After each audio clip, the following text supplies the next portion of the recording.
Estábamos vetados por la selección mexicana en Francia 98 en el Mundial. Y se me ocurrió subirme a los árboles. Me agarró la policía francesa, me esposaron. No me arrepiento de nada. Ha sido una profesión maravillosa. Te pasas 20 años viajando por todo el mundo con la selección. Llega un momento que te cansas y que no es vida.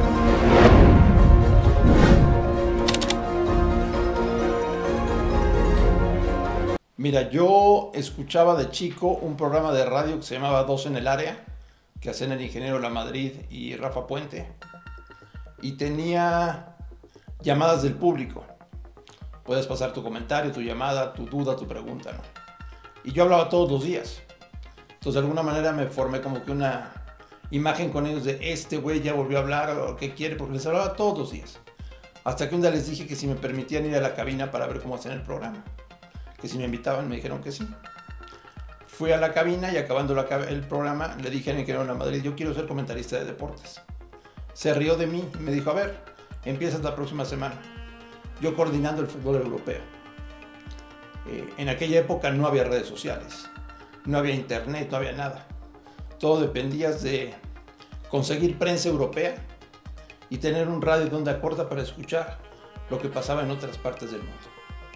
Y así fue como empecé, a los 14 años. Y yo llevo ya 38 años de carrera, ininterrumpida, de lunes a domingo. No, para nada. Empezó siendo como que un hobby de niño, ¿no? Y mira, terminó siendo mi profesión para toda la vida. Pues a los 6 meses me escuchan, me mandan llamar. Ingreso yo a Imevisión en aquel entonces. Y empiezo a trabajar con el grupo de deportes de Imevisión. También coordinando el fútbol de Europa. En aquella época, Hugo Sánchez brillaba con el Real Madrid. Llegaban los domingos los goles de España. Yo tenía que calificarlos y entregar una lista a los conductores de qué partido era, quién había anotado goles, si había marcado o no había marcado Hugo, todo eso. Y de ahí para el Real. De ahí para el Real no he parado. Hoy estamos en televisión, en radio, en internet, en redes, en medio tiempo, en todo, afortunadamente. Me lo piden desde que llega Menotti a México, que yo me pegara con selección. Y fueron muchos años, fueron cerca de 20 años viajando con la selección por todo el mundo. Me pasaba yo más de la mitad del año fuera de mi casa, cubriendo selección mexicana. Empecé con Menotti y ya llegó un momento que ya no pude más después de la Copa del Mundo del 2006 de Alemania, que dije ya esto no es vida, ¿no? Estar tanto tiempo fuera de casa. Estábamos vetados por la selección mexicana en Francia 98 en el Mundial. Entrenaban en una canchita que estaba cerca del castillo donde dormía y se me ocurrió subirme a los árboles para sacar imágenes. Me agarró la policía francesa, me esposaron, me llevaron a la comisaría y casi me quitan mi acreditación para el Mundial. Ya después ya le bajaron, pero fue una buena anécdota. Subido en árboles grabando a la selección mexicana.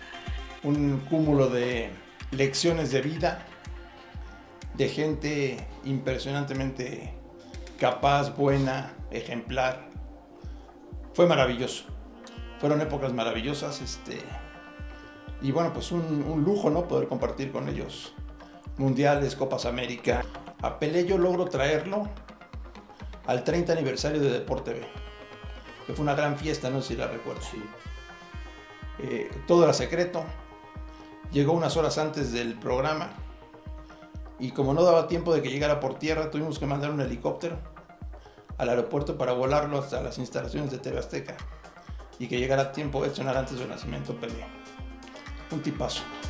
Pues es que sí es demasiado, o sea, yo te decía, te pasas 20 años viajando por todo el mundo con la selección. Llega un momento que te cansas y que no es vida, ¿no? Entonces sí, yo doy un paso al costado y ya me dedico a ser conductor de diferentes programas, noticieros, espacios.